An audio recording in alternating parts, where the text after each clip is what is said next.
Everybody, thanks again for coming out. I'm going to introduce Denver Summit FC President, Jen Millay. And we'll let you guys sort of jump in with questions, and we'll go from there. Good morning, everybody. Hi. First of all, can you say and spell your first and last name for us? Sure, it's Jen, Jen. Last name is Millay, Millet. And what would be your official title? President. Thank you, I appreciate it. No problem. Tell us what you're introducing here today. Yes, I'm introducing our brand identity for the first time. So our crest and our club name, which we are very excited about.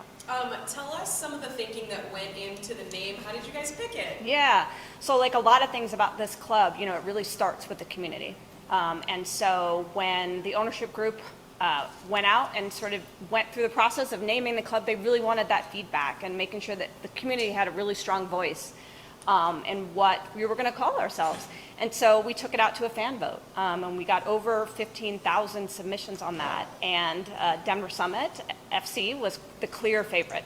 Why not Colorado Summit? Yeah, I mean, I think it's really purposeful in that, you know, Denver will be the home of the second ever, stadium that's built for women. And we really wanted to recognize that and honor that and celebrate, you know, Denver being the home of the stadium. Tell us about the colors. Yes, so lots of colors because Colorado is a super colorful place. So you see the red is this sandstone red that's really reminiscent of red rocks. Down into, a bright kind of yellow sun. And Coloradans like to say it's sunny here over 300 days a year. The green is really a nod back to the OG sort of Denver or Colorado license plates, right? That's really kind of crisp green with the white. And then we wanted to bring just more color into the palette with this sort of columbine blue, which is really representative of wildflowers that you see kind of across the state. So, yeah. This is your second time that you've been a part of an expansion franchise. Yeah. What is the difference between when you were in the Bay Area and say here? What are the challenges that you have? Yeah, I just think in the last 2 years there's been massive momentum in women's sports overall. And so, you know, standing up this club has been different in that just the audience for the sport has really grown. And I would say the second biggest difference is, and I don't think anybody would be surprised by this, but Denver, Colorado just has amazing sports fans. And I think that this club, even before its name, has had so much support from fans, from the community, from businesses. And so that groundswell has really given us a ton of momentum as we've, tried to stand things up very quickly to play soccer here in March of 26. Does announcing a name feel like an important next step that you've been waiting for? Now you can Yeah. actually take a deep breath. Does it feel like that right now? Yeah, I mean, Denver NWSL was a mouthful for us to say and for you guys all to write. But I think that our hope with this crest is really, and this name is just, it's a unifying force for us as an organization as we look to build and grow.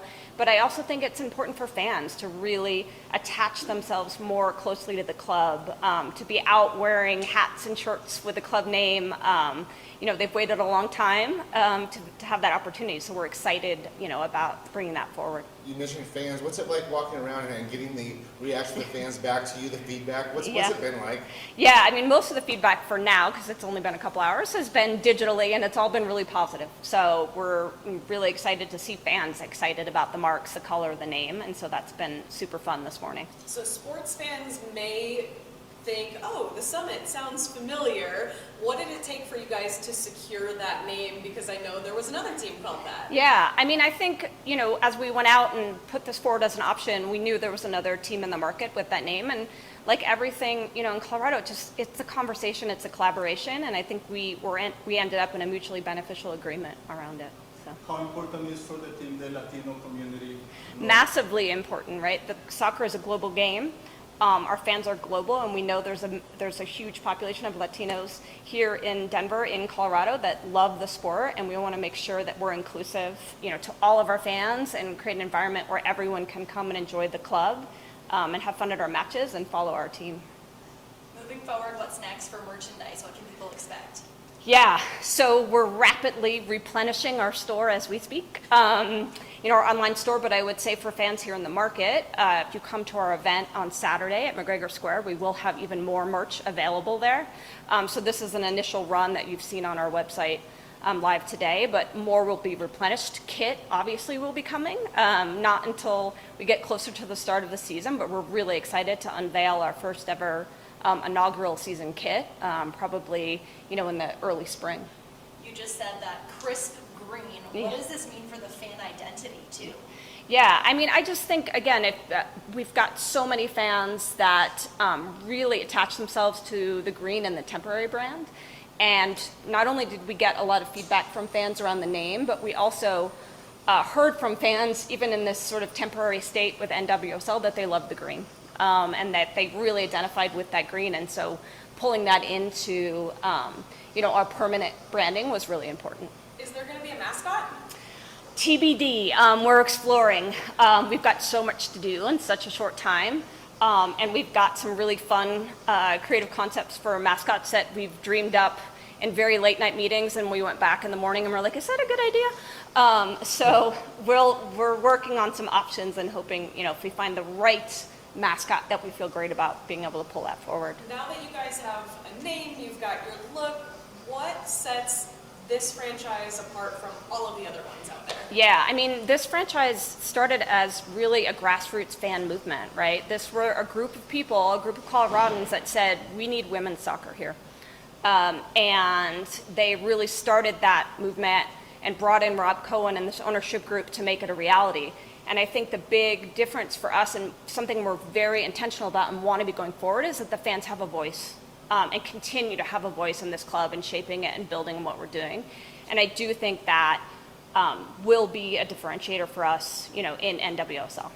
Being a graduate of Cherry Creek and being local, what's it mean to be a part of this and continue that from where you were in high school to where you are now, and what it means to be a part of this? Yeah, I mean, I've seen firsthand, having launched a club recently in the last 5 years, what it means to a community. And so, being from Colorado, having graduated from Cherry Creek, to be able to bring this back to Colorado, and I think the ownership group shares this sentiment that this is a community asset that we feel like is going to create a generational fan base here in Denver and in Colorado. And so being able to bring that back to a place that I love and care about is really rewarding.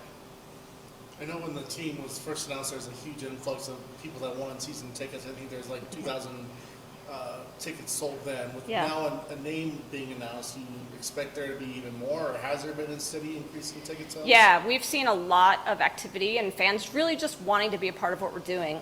And so our deposit list continues to grow. That say, we're still accepting deposits. So if fans out there are excited about what they're hearing and seeing and want to learn more about the club, the best thing to do is just come to our website, now denversummitfc.com, sign up for emails, learn about how to be a depositor. And hopefully we see all of those fans at our first match in March of 26. Have you found it easier having, with your owner group, having Peyton Manning, the Michaela Schiff of the world, do you find it easier to get through this process, and how much do you rely on them, and is it important to have them around?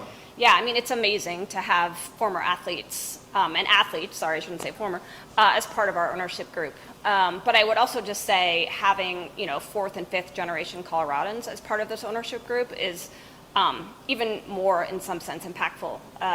People that are really connected to the community, that understand this fan base really well.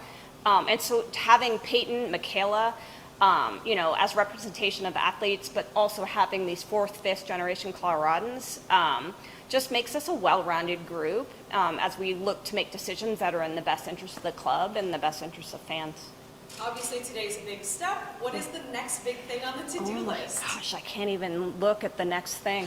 Obviously players, right? So our GM, Kurt, is back at the office on the phones right now. We're in a free agency window, and so, he's really excited to build a roster.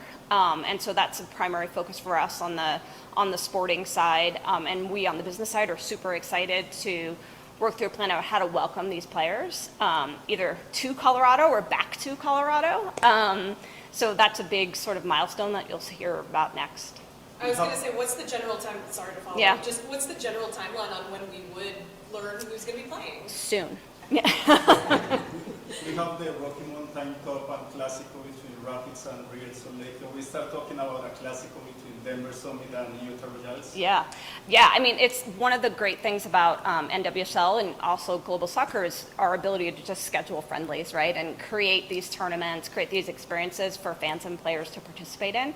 So for sure, we're very excited, not only to sort of understand what our schedule is going to look like in 26, but find these opportunities to create either friendlies or like club tournaments. So. Just fast forward. Oh, go ahead. Yeah. This is one of the fastest club builds in the history of sports, probably. Yeah. To come up with a brand and this design is not an easy task. Can you talk about what that was like to have to do it so quickly, working with the designer back and forth? Yeah, I mean, again, we have a super engaged, thoughtful ownership group that really kicked off this process for us. I think making sure the community voice was a part of that takes time to build in, right? And so I think we accounted for that and wanted to get it right. And then I think working with Matthew Wolf, who's done a number of crests in the NWSL, and sort of gets the vibe and the traditions around the Shield and soccer. So that was important too. And I think that, like everything, to your point, we just made sure we had all the right inputs into the discussion, with the fans being a crucial part of that. We had design expertise as a part of that. We had an ownership group that understands the market, understands the community. And so I think we were able to kind of streamline a lot of that and just move quickly to get it done. I'm curious, what's the timeline from players coming and training camp? What's the timeline for that? Yeah, so NWSL schedule and footprint really is players will typically arrive to market at the end of January for a preseason. So we'll work through where they preseason, depending on field conditions, snow, weather, things like that. And then schedule and league play really begins mid-March. So that's kind of the window. And so we'll be signing players through this free agency window. We'll sort of do a roster build and, charge towards the spring pretty rapidly. So. Is there a head coach already signed? Soon. That's also coming soon. Yep, probably in the next few weeks. What about the jerseys? Do we have any time to know them? Yes. So luckily, again, ownership was on top of Nike timelines and sort of what that window looks like. So we were able to work with the league, work with Nike to do a custom design on our first kit, which is really hard on an expansion club that is standing up rapidly. So it will be a custom design kit that we'll unveil in 26. Have you been to Centennial to kind of see the progress on the temporary stadium? Yeah, so we ground broke there. It feels like years ago, but I guess it was just like a month and a half ago. And that project's tracking really well. So, excited to kind of have our architects, our construction firm out there focused right now on especially the training facility with players coming to market here at the start of the year. So, excited to kind of see that progress and get stood up. I'm curious, when you see this team come out in their jerseys for the first time, and I know it seems like a long ways away, but it's only in a couple of months. Yeah. What's going to go through your mind when you finally see the team first out there on the pitch, the first goal? Yeah. What will go through your mind? Yeah, I mean, the player piece is an experience is obviously amazing, but, we as a staff have just been talking about the long nights and days ahead to get all of this done. And I think for me, the most rewarding moment is really going to be seeing the fans get to step into that stadium, which will hopefully be packed and loud, and experience this club for the first time and know that they had a really crucial part in bringing it here to Colorado. Are there any plans yet to get some of our local youth players involved in any way or capacity? Yeah, I mean, I think youth soccer, to your point, is massive here in Colorado. And so, that is on the roadmap for sure around how we're going to engage youth and just the larger community, but nothing sort of super locked in to share today. Yeah. I'm curious, you have all these shirts and everything over here. If you were only to pick one. Oh, God. Yeah, I know there's options, but you can only pick one, like potato chips. Like, which one? That is like picking one of your favorite children, and I only had one child just for that reason. You know what? I love them all for different reasons. Obviously, I'm really excited about the word mark. It's sort of a nod to this Western expansion with this jobbing script. So when you look at old newspapers, and see the font and the headline at the top. It's sort of reminiscent of that. I think the crest is just awesome, and I think reflective of all the things and amazing outdoor attributes and things that make Colorado so great. So I'm probably, you're going to see me mixing it up a bit with my wardrobe and all of these different sort of looks. So.